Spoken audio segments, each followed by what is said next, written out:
What's up, guys? Welcome back to the channel. This is Raul from Raul's Aquatic and Reptile. There's my son. We're stepping out real fast to head to the store because my son wants a video game. I've been making him save that coin, all those coins in there. Check out, show the coins. So we're gonna cash those coins in, and whatever he's got, he could be able to buy his damn game off the PlayStations. Save myself some money. So this week we're gonna discuss. Let me see what we're gonna talk about this week because I got a lot of things going on. Yeah, all right, cool. Stand by, guys. Hold on. So basically, what we're gonna do this week is we're gonna talk about the Superworms. As you guys know, I've been breeding Superworms since February.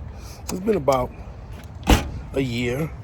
So I'm going to teach you guys the process on how I do it. So if you guys are tired of going to these chain link stores and spending a whole lot of money buying worms, I can teach you guys quickly on how to save some money.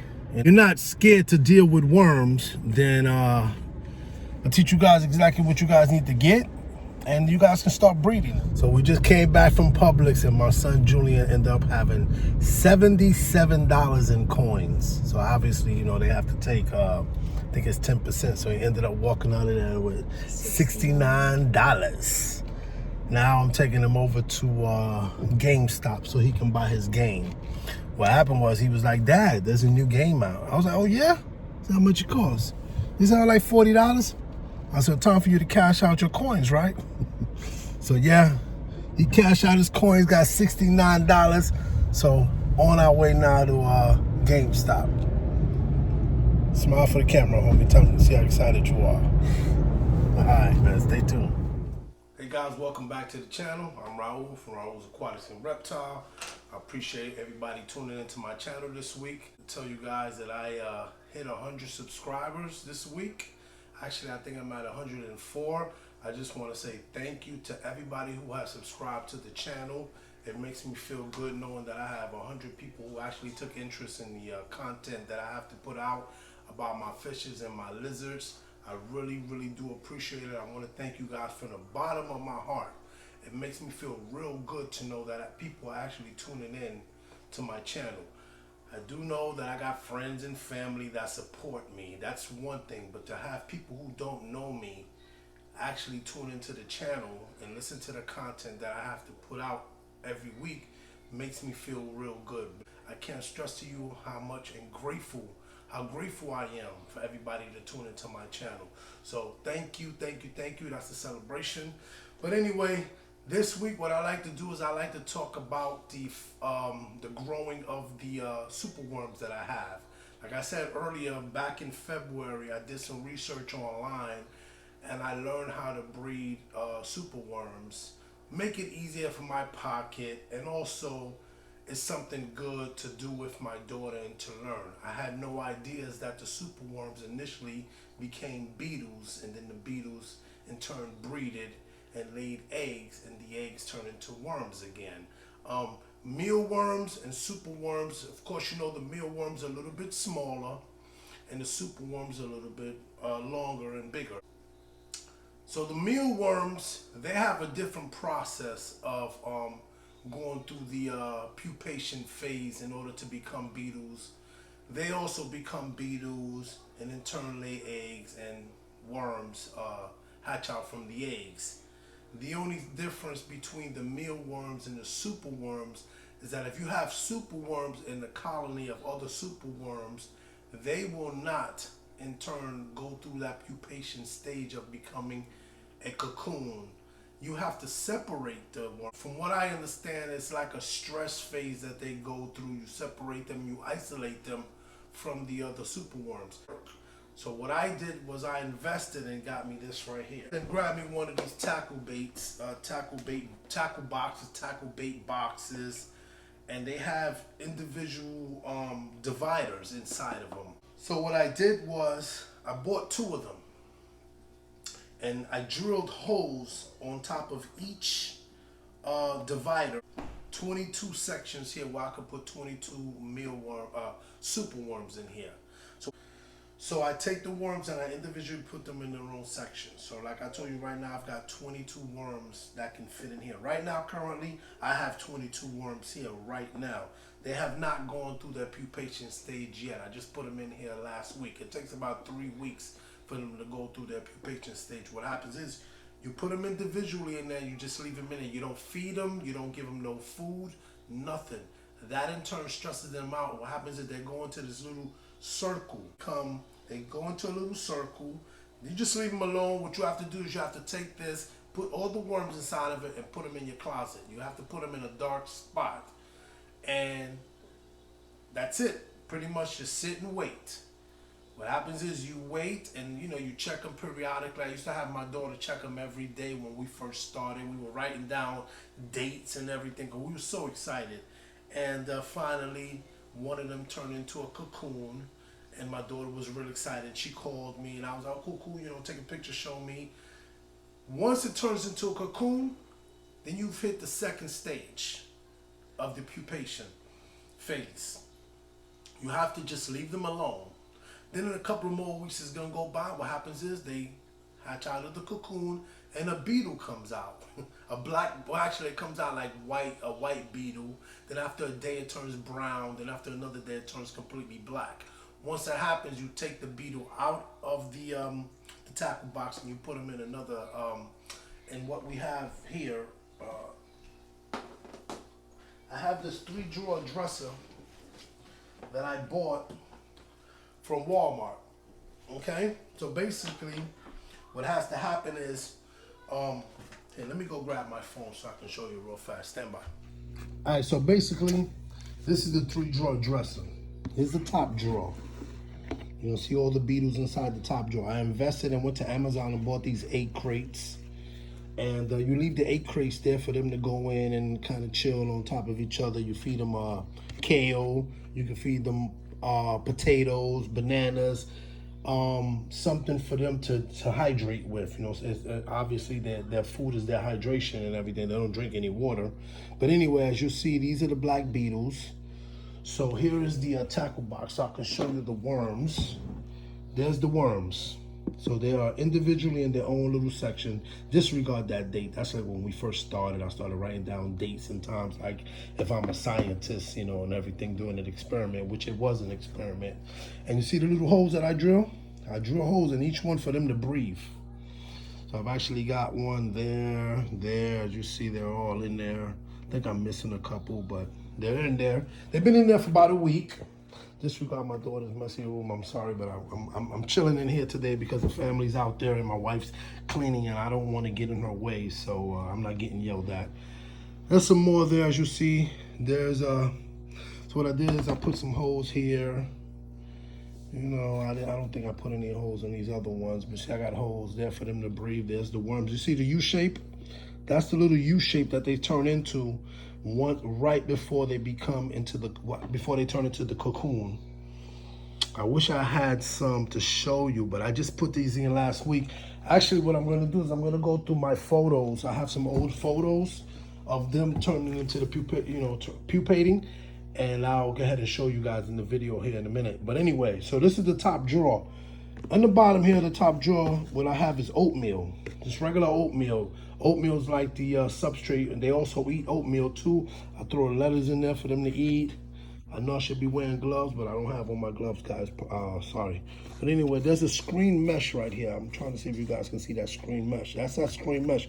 What I did was I went underneath the bottom, pulled this drawer out, and I cut a hole around. Yeah, let me show you. I'm sorry. So what I did is I cut a hole. And I went to Walmart and I brought a window screen, and I cut the window screen and I used hot glue. And I took the hot glue and I put the screen there. Why I put the screen there? Because what happens is they're going to mate. When they mate, the female will go ahead and lay eggs. Normally they lay the eggs inside the cartons there in those little sections there. Once the eggs are laid, the eggs hatch. Small little worms, you can't really even see them. But let me see if I can actually, see if I can find some worms here that have already been born. There's a worm right there, you see? So what I do is I take the worm and I drop it down to this bottom, to the second drawer. Here's the second drawer. There's the worms in the second drawer. What happens is they fall from the bottom because they're so small. So they fall through the mesh and they fall down to the bottom here. And also in the second drawer, I put more oatmeal, more egg crates. Those holes, they're them. They make these holes. And I feed them lettuce. Well, not lettuce. I feed them kale, greens, mustard greens, turnip greens, carrots. You know, you're gut loading your superworms to feed, obviously, Kiwi and to feed Khaleesi, my bearded dragon. But this is my little thing that I do here. Like I said, it takes time. I take the tackle box and I put them inside my closet and I check. Once they turn into beetles, I put them inside of here. Once I put them inside of here, they start to mate. When they mate, the female lays the eggs hatch, little worms, and what they do is they fall down to the bottom and there's my colony of worms. It's real easy to do. It's, you just gotta have a little, you gotta have a little patience and get your wife's approval. I had to. She still can't stand this, so I keep it out her way. I sometimes keep it right next to Kiwi's tank, or what I do is I put it inside my bedroom closet so she doesn't see it. What you want to do is with the greens for the worms, when they get old, take them out, put some fresh greens. Now the greens for the beetles, they know their food. I leave it sitting in there for a while. Because what happens is the females tend to lay the eggs on top of the old food. And if you take the old food out and you dump it out, then you're dumping out the eggs and possibly worms. So I like to leave them in there for a couple of weeks. And then what I do is I take my time and I go through the old food, make sure it doesn't have any eggs or anything like that. And then I throw it away and put new food in there. But yeah, that's the process. And if you have time and you want to experiment and learn how to breed worms, I mean, you really don't have to do anything except cut a hole in the tackle box, cut a hole in the top drawer, use the hot glue, put the window mesh in there, and you're done. Buy some oatmeal, go to Amazon, buy those egg crates, and it's the easiest thing. I don't have to do anything except when I come home on a weekly basis, go through it, grab the new worms, throw it down to the bottom if they're already too big to go through the mesh, because sometimes they don't go through the mesh. The beetles are not going to eat the worms, and the worms are not going to eat the beetles. Now, the lifespan of the beetles are a couple of months. After that, they start to die off. Some of them are dead in here, like that one's dead, so I gotta take that out. They all die. I mean, they don't bite, and if they do, you can't really feel it. Yeah, that's them right there. They ain't gonna do nothing to me. If you're scared of beetles and you're scared of worms, this is not the thing for you. Me, I don't care. I'm not bothered by it. My daughter loves it, and she definitely takes care of them while I'm going during the week and feeds them and everything. So did you see the old food? So the old food, sometimes the female will lay eggs on top of that old food there, so I don't take it out. But I go through every 2 to 3 weeks. I go through here and I take the new worms out and I put it on the bottom, or I let them naturally just fall down to the bottom. But yeah, it's fun. It's it's a good experiment. I learned it on YouTube. I mean, it's easy. It's fun. Just clean it off or whatever. That was me earlier messing around before I did the video, but I got to clean this up and then get it out of my daughter's room before she kills me. So there you go. That is my quick little lesson on how to breed worms. If you have any questions, please comment down below. You can either hit me up on Instagram and DM me any questions that you want. Like I said, I'm not an expert, but this is how I learned to do it on YouTube. And like I said, I'm not an expert, but I did it. If I can do it, you guys can do it. As you guys, I don't know if you guys can tell. Let me move out the way here so you guys can see. You see, I put a dual sponge in Belladonno's tank. This sponge has a little section up underneath here. The sponges has biomedia. It came with biomedia that you put on the bottom. I like this dual sponge filter because of the little cartridge down on the bottom here that you can put the biomedia in. So it's pretty cool. This is the box. Hager? I don't know. There you go. On Amazon. I think I paid, wow, no more than $15 for this. Maybe it was $12. But I intend on getting one of these for each of the tanks. It's a good investment. It also comes with 2 extra sponges. So there you go. So basically, if I get a new one and I want to cycle a new tank, I could take one of the old sponges, one of the sponges here, take the extra sponge, put it in here, because remember I got 2 sponges. So I could take one of the sponges out that has the beneficial bacteria on it already and start to cycle a new tank. But yeah, I got this. This was from Amazon. This wasn't from the aquascaping store. Yesterday I picked up 6 snails. I also ordered Chemi Pure Blue off of Amazon. I'm gonna use this in my my breeder, my 40-gallon breeder. I'm gonna try to use this to see how good it works. I hear nothing but good reviews on this, so I went on ahead and ordered it on Amazon to put it on my tank. In addition to that, since I'm trying to become one of these aquascaping experts with the grass, I went on ahead and bought these tools that the people use to aquascape with. You know, it's got the pieces here for the dirt to move it around. Let me see here. I haven't even opened this up yet. You know, it comes in this nice little pack here. I bought it off of Amazon for like $13. I'm sure they have better kits, but I figure I'd make a little $12 investment in. But anyway, it comes with all this stuff here, you know, help you plant the stuff thing in there. It got the scissors to trim the grass once it starts growing.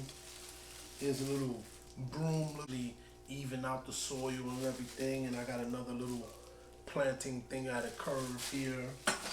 Anyway, enough of that. I figure it out like I always do. And when I was there yesterday, I bought some of the spider driftwood. Hey, listen, man, $6. This one's a little bit bigger, and this one was, I believe it was also $6 also, because this is considered to be their small. So I've got all this driftwood that I have not used. What I've been doing is I've been racking up on it just to have. And I bought some dragonstone, a little slab of dragonstone, little skinny piece there.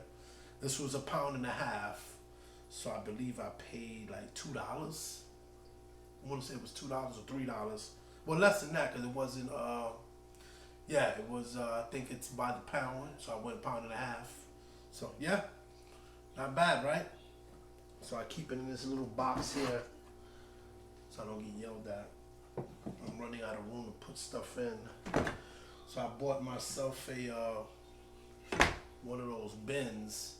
So I already have one bin with a lot of old filters, and I've got a lot of old sponges that have beneficial bacteria. So what I do is I take a sandwich bag, the big ones, and I put the sponge filters in there, and I ziplock it and I put it in my bin. So when I need it to cycle a tank, I've already got a sponge filter already set up, ready to go. So I just collect them and put them in there. This here, I'm definitely going to be putting this in my 40-gallon breeder today or tomorrow. And that pretty much wraps up my video for this week.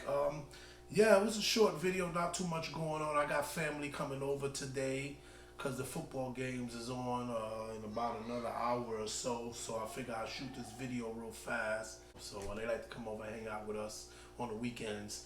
So I figure I'll do real quick squeeze in this video. My anxiety and depression's been under control. This week was another good week.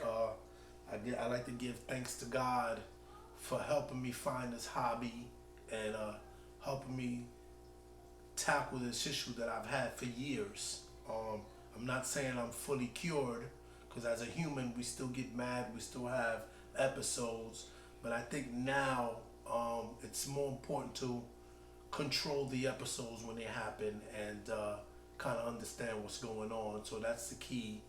And I don't find myself getting upset anymore about things, so kudos to me. Thank God.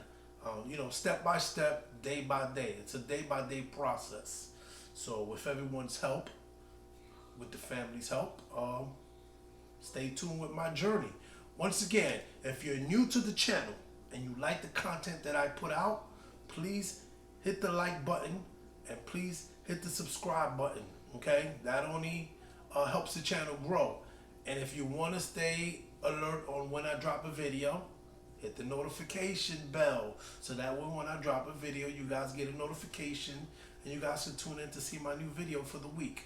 So yeah, this is gonna be a short video for this week. Like I said, thanks to everybody. I reached 100 subscribers. I was actually able to get my own custom URL because with YouTube, when you reach 100 subscribers, they give you a customized URL and it opens up more tools for you to use. So I have been using the YouTube Studio on my desktop now, and it's a whole lot different than trying to edit it through my phone.